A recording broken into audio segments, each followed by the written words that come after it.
Hello friends, diet Sonbhadra के online classes में मैं डाइट प्रवक्ता नीरज शर्मा आप सभी का स्वागत करता हूं। पूर्व में हमने नैतिक शिक्षा एवं चरित्र पर चर्चा की है। आज हम नैतिक शिक्षा शिक्षण के उद्देश्य पर चर्चा करेंगे। क्यों नैतिक शिक्षा शिक्षण की आवश्यकता होती है, वर्तमान समय में इसके क्या उद्देश्य हैं, इन सारी बातों पर हम चर्चा करेंगे। नैतिक शिक्षा शिक्षण के उद्देश्य। AIIMS of moral education teaching. Moral education teaching का प्रथम उद्देश्य है शारीरिक विकास का उद्देश्य। नैतिक शिक्षा शिक्षण के माध्यम से बालकों में शारीरिक विकास पर बल दिया जाता है। वास्तव में किसी बालक का जब शरीर स्वस्थ होगा तभी उसका मस्तिष्क स्वस्थ होगा। जब उसका मस्तिष्क स्वस्थ होगा तभी वो सही तरीके से ज्ञान का अर्जन करेगा। गांधी जी ने भी इसके विषय में कहा है कि किसी भी बालक के विकास के लिए, उसके संपूर्ण विकास के लिए हम उसके शारीरिक विकास की उपेक्षा नहीं कर सकते। अर्थात बालक के शारीरिक विकास की उपेक्षा करते हुए हम ये आशा नहीं कर सकते कि किसी बालक का संपूर्ण विकास होगा। इस आशय से शारीरिक विकास का उद्देश्य नैतिक शिक्षा का एक प्रमुख उद्देश्य है। ज्ञानेंद्रियों के प्रशिक्षण का उद्देश्य। वास्तव में किसी भी व्यक्ति की जो ज्ञानेंद्रियां हैं, जैसे आँख, नाक, कान, त्वचा, जिह्वा, इन सभी ज्ञानेंद्रियों के जो कार्य हैं उनका हम उचित उपयोग कैसे कर सकते हैं। अर्थात हम नैतिक शिक्षा के माध्यम से हम अपनी ज्ञानेंद्रियों का एक संतुलित उपयोग कर सकें, इसके लिए नैतिक शिक्षा शिक्षण की आवश्यकता पड़ती है। नैतिक शिक्षा शिक्षण व्यक्ति के ज्ञानेंद्रियों को एक उचित मार्गदर्शन का काम करती है।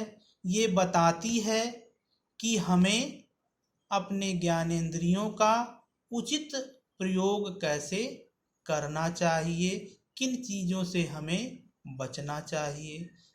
मानसिक शक्तियों के विकास का उद्देश्य। वास्तव में किसी भी शिक्षण का प्रमुख उद्देश्य होता है शिक्षा ग्रहण करने वाले व्यक्तियों के मस्तिष्क का विकास करना, उसमें बौद्धिक क्षमता का विकास करना। नैतिक शिक्षा का भी उद्देश्य है कि हम बालक के स्मृति, उसके निर्माण शक्ति, उसके अंदर कल्पना, चिंतन शक्ति इत्यादि का हम विकास कर सकें। आगे है तर्क शक्ति के विकास का उद्देश्य। तर्क शक्ति के विकास का उद्देश्य इस बात पर बल देता है कि किसी भी बालक को केवल ज्ञान प्राप्त करके रट्टू तोता न बनाया जाए। अर्थात वो अपने ज्ञान को प्राप्त करके अपने तर्क के आधार पे सही और गलत का निर्णय ले सके। अरविंद का विश्वास था कि बालक की मानसिक शक्तियों के विकास के पश्चात उसकी तर्क शक्ति का विकास करना चाहिए। तर्क शक्ति के आधार पर ही बालक का चारित्रिक एवं नैतिक विकास होता है। नैतिकता के विकास का उद्देश्य, बालकों में नैतिकता का विकास हो सके, उनमें मॉरल वैल्यू आ सके, इसके लिए नैतिक शिक्षा शिक्षण आवश्यक है। श्री अरविंद ने कहा था कि नैतिकता का संबंध किसी व्यक्ति के 3 बातों से होती है। पहला है मनुष्य की प्रकृति, उसकी आदत और उसकी भावनाएं। तीनों बातों को शुद्ध और सुंदर बनाकर मानव हृदय का परिवर्तन किया जा सकता है, अर्थात उसके अंदर नैतिकता का भाव जागृत किया जा सकता है। सर्वांगीण विकास का उद्देश्य, सर्वांगीण विकास से आशय ये है कि किसी भी बालक का शारीरिक, मानसिक, बौद्धिक, आध्यात्मिक एवं सामाजिक सभी तरह का विकास हो सके, इसके लिए नैतिक शिक्षा शिक्षण की आवश्यकता पड़ती है। बालकों में ज्ञान के साथ साथ व्यवहारिकता का भी ज्ञान हो सके, वो सही गलत की पहचान कर सके, इसके लिए नैतिक शिक्षा शिक्षण की आवश्यकता पड़ती है। आगे है ज्ञान प्राप्ति का उद्देश्य। नैतिक शिक्षा का एक उद्देश्य ज्ञान प्राप्त करना होता है। सुकरात, अरस्तु, कमेनियस आदि इस उद्देश्य का समर्थन करते हैं। सुकरात ने कहा है, वह व्यक्ति जिसे वास्तविक ज्ञान है, सद्गुणी के अतिरिक्त दूसरा नहीं हो सकता, अर्थात जिन व्यक्तियों में ज्ञान होता है उनका गुण भी अच्छा होता है, अर्थात उनका चरित्र भी अच्छा होता है, उनमें नैतिकता का विकास होता है। चरित्र निर्माण का उद्देश्य, चरित्र निर्माण शिक्षा के माध्यम से किसी बालक के व्यवहार का परिमार्जन किया जाता है, अर्थात उसे एक सभ्य नागरिक बनाया जाता है। महात्मा गांधी, हर्बर्ट आदि विचारकों ने शिक्षा का उद्देश्य चरित्र निर्माण बताया है। स्पेंसर ने कहा है, बालक की सबसे महान आवश्यकता उसकी शिक्षा या एजुकेशन है और सबसे बड़ा रक्षक उसका चरित्र या कैरेक्टर होता है। आगे हम अध्ययन करेंगे समाज अनुकूल विकास का, pro social development. Pro social development या समाज अनुकूल विकास होता क्या है? वास्तव में सभी अभिभावक एवं संरक्षक अपने बालक का विकास सामाजिक व्यवस्थाओं के अनुकूल चाहते हैं। वर्तमान समय में समाज अनुकूल विकास की अवधारणा इसलिए प्रचलित है क्योंकि प्रत्येक अभिभावक अपने बालक का विकास समाज के मानदंडों के अनुरूप करना चाहता है। समाज के मानक के अनुरूप विकास क्या है? जैसे ये मानक हर काल और परिस्थिति में बदलते रहते हैं। जैसे प्राचीन समय में शिक्षा का एक उद्देश्य हुआ करता था, ज्ञान का अर्जन करना, चरित्र का निर्माण करना एवं बालकों के अंदर धर्म की भावना का विकास करना, अर्थात उसे धर्म के प्रति आस्थावान बनाना। लेकिन वर्तमान परिवेश संचार क्रांति का युग है, टेक्नोलॉजी का युग है। इसमें शिक्षा में बहुत सारे टेक्नोलॉजी आ गई हैं। उन टेक्नोलॉजी का उपयोग आज के समाज के अनुकूल है।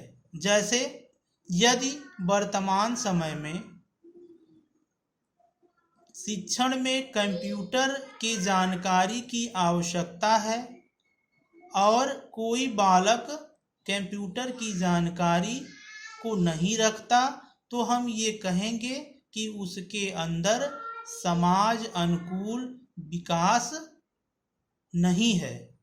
अर्थात समाज की जो मांग है, जो आवश्यकता है, उसके अनुसार बालकों को ढाल देना या शिक्षा उसके अनुसार बालकों को प्रदान करना ही समाज अनुकूल विकास है। दूसरे शब्दों में समाज अनुकूल की प्रक्रिया बालकों में उन गुणों एवं योग्यताओं की अपेक्षा करती है जिसकी समाज में विशेष मांग होती है। समाज में जिन चीज़ों की विशेष आवश्यकता होती है उसका उपयोग ही समाज अनुकूल विकास है। समाज अनुकूल विकास की विशेषताएं, characteristics of pro social development. समाज अनुकूल विकास वास्तव में एक परंपरावादी विकास की प्रक्रिया है। जैसे जैसे समाज की मान्यताओं में परिवर्तन होता जाता है, समाज के उद्देश्यों में भी परिवर्तन आता जाता है।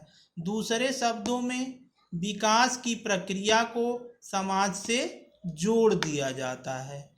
इसकी कुछ विशेषताएं हैं, जैसे समाज की आवश्यकताओं को ध्यान में रखा जाता है। समाज अनुकूल विकास में जो समाज की आवश्यकताएं हैं उसको ध्यान में रखा जाता है। उसको ध्यान में रखते हुए ही बालकों के विकास को आगे बढ़ाया जाता है, अर्थात बालकों को उसी दिशा में प्रेरित किया जाता है।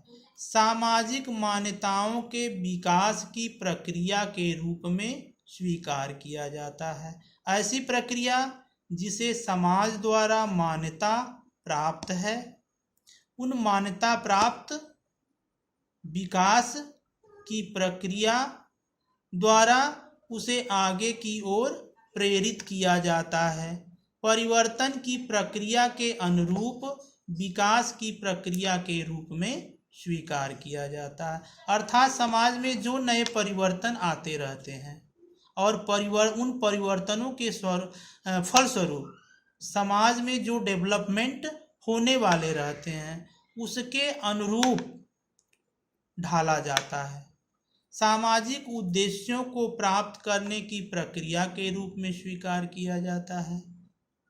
समाज अनुकूल विकास को सामाजिक उद्देश्यों को स्वीकार करने की प्रक्रिया के रूप में भी स्वीकार किया जाता है। समाज उपयोगी प्रक्रिया के रूप में स्वीकार किया जाता है। सामाजिक मांग के रूप में स्वीकार किया जाता है। समाज अनुकूल विकास समाज की वर्तमान आवश्यकता या मांग होती है। इसके रूप में भी आशा की जाती है कि हर व्यक्ति जो शिक्षा ग्रहण करता है उसके अंदर समाज के मांग के अनुकूल विकास हो सके, सर्वांगीण विकास की प्रक्रिया के रूप में स्वीकार किया जाता है। समाज अनुकूल विकास को हम सामाजिक विकास की प्रक्रिया के रूप में भी, सर्वांगीण विकास की प्रक्रिया के रूप में भी स्वीकार करते हैं। धन्यवाद। आज हमने नैतिक शिक्षा, शिक्षण की आवश्यकता, समाज अनुकूल विकास, समाज अनुकूल विकास की विशेषताएं, इन 3 बातों पे चर्चा की है। आपके परीक्षा के दृष्टि से इसमें कुछ प्रश्न आपके लिए महत्वपूर्ण हो सकते हैं। जैसे समाज अनुकूल व्यवहार क्या है? समाज अनुकूल व्यवहार की विशेषताएं क्या हैं? नैतिक शिक्षा शिक्षण क्या है? नैतिक शिक्षा शिक्षण के उद्देश्य क्या हैं? नैतिक शिक्षा शिक्षण की क्यों आवश्यकता पड़ती है? धन्यवाद।